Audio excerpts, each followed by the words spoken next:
Yeah. Do you dig it? Do you dig it? Do you dig it? Dig it? Do you dig it? Do you dig it? Do you dig it? Dig it? Do you dig it? Do you dig it? Do you dig it? Dig it? Do you dig it? Do you dig it? Do you dig it? Dig it? I would've never figured it all. Got a little bit of every small thing I adore. Ain't a little bit of a whore, but a little bit more. Got a brother ditching a tour. Kakubone was an Ivy League beat. I remember originally when the beat was sent to me, Kamsa emailed me the beat, and his original suggestion in terms of a feature was Zonke. I didn't really know Zonke's music. I wasn't really, exposed to Zonke's music and all that. But what came out from that beat was we found it to be very Motswako, So, we ended up thinking that maybe it would be better if we had like a person like KG. Originally we wanted the whole Morafe. But the truth of the matter is, if you could never have Morafe on a Motswako sounding song, otherwise, it would end up being murder, I didn't really want to be killed on my own record. And that's word. I didn't really want to be killed on my own record. But we thought it would be really, really nice to actually have KG. Aside from the fact that he's a Motswako guy or whatnot, but he's a phenomenal singer. But yeah, he helped me write that song a great deal, because when I got the beat, the one part that was ready was the verses and just that little hook that leads into the chorus. But we didn't have a chorus and we didn't have a last verse, When he came in here, we kind of played him what we had, and we said, yo man, I want to write this song, and I want it to sound like, one of y'all's kind of vibes, because it really does have that kind of feel, and I need your help to kind of do that, because you're the mastermind behind this thing, So when KG came in, he would write the hook, and he would kind of give me an idea of what I should be following with in terms of how it would go, and then I would write the words.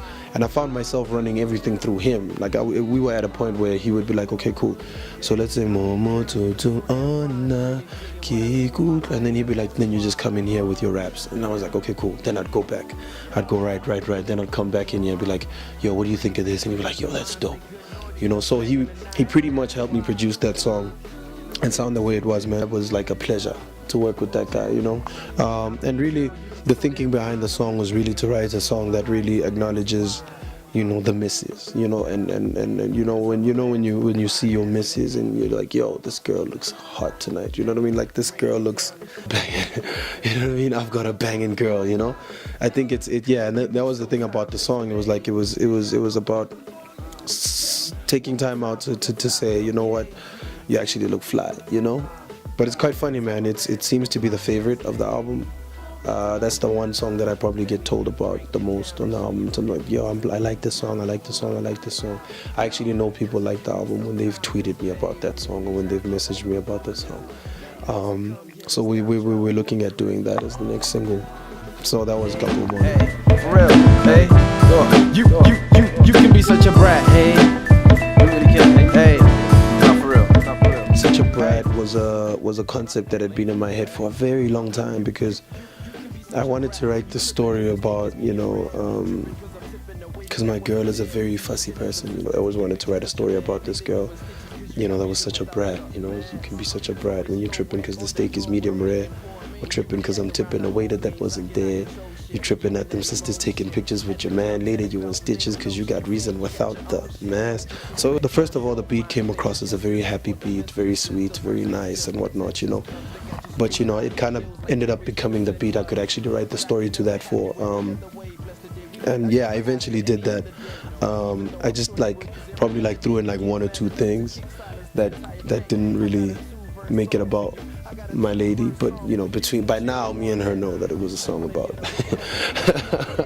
about how fussy she can be, But I found it to be very, very cute and very, very, considerate in terms of all women are like that. I'd like to think that all women have a certain element of fussiness, a certain element of bossiness, a certain element of wanting what they want when they want it, and so on and so forth. And I thought it was such a cool story to tell that sometimes as a guy you can find yourself in a position where you're just trying to make a woman happy on very small things, like a meal you're having. Those are the little things that guys go through. It was about writing about how fussy, about a fussy girl that just you know, wants this, wants that, wants this, wants that, and because of that, I find myself in a position where it's like, you know what, you bother me a lot, but I like you, you know, with all the stuff that you give me and all these little X's that you have, I like you, you know, and that was that song.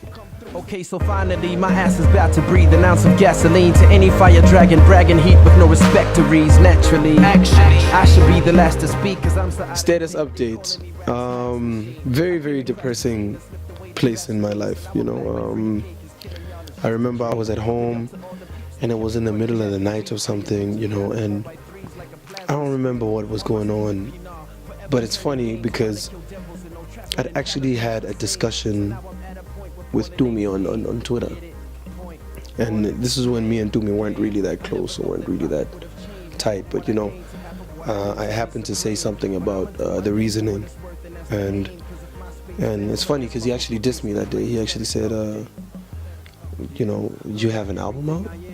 You know, and I said, yeah, I know, I have an album out, you know I have an album out. How he said it, it was actually quite important because it's like, you know, for a very long time, you know, you probably think that you're on a hustle and your hustle is coming together and your hustle is working, you know. So I found myself in a place where I was like, yo man, I have a hustle, but how small or how big is it, you know? And that's what Status Update was about, to see how small it was, you know. And it's that song about, you know, being in a place as a rapper where, you know, you really are trying to communicate some greatness, and you're just trying to reach out to them and be like, you know, I'm here, you know, I do this, you know, I do this better than these guys, why don't you want to listen to me, or how come you don't know about me, you know. And it ended up being very intense because it was about, this is who I am, this is who I'm not, this is what I think, this is what I don't think, this is what, you know, this is where I think I am, this is where I don't think I am, but like, is this really, you know, the truth, is this gospel, you know, am I really as dope as I'm doing, you know, am I really as good as I think I am, you know, am I really inspired, am I really doing well? So it was very, yeah, it was a very like intense and very, very like emotional kind of joint. But yeah, that was me on Status Update. I'm in my zone, David Copperfield, and out these chains, dropping change harder than the whole entire stock exchange. Gassing up the status quo like Ali in the ring, cause Battle Cat convinced me in the future I'll be in a range. I'm just